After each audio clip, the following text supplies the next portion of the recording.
नमस्कार मित्रांनो, हा आपला 2.5 फुटावरती डेव्हलप केलेला चिराग हा या व्हेरायटीचा प्लॉट आहे. हे आपण 2 तासामधलं अंतर जे ठेवलेलं आहे ते 2.5 फूट ठेवलेलं आहे.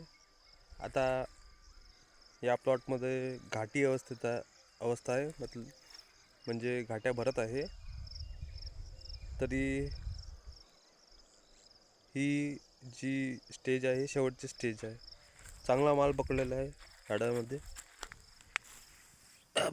घाट्या चांगल्या पकडलेल्या आहे, चांगल्यापैकी घाट्या पकडल्या. हा आपण 2.5 फुटावर याची पेरणी केलेली आहे. या प्लॉटची 2 तासामधील अंतर हे 2.5 फूट ठेवलेलं आहे आणि एकरी 20 किलो पेरलेला आहे चना. आणि पेरणीची तारीख 10 नोव्हेंबर आहे. धन्यवाद.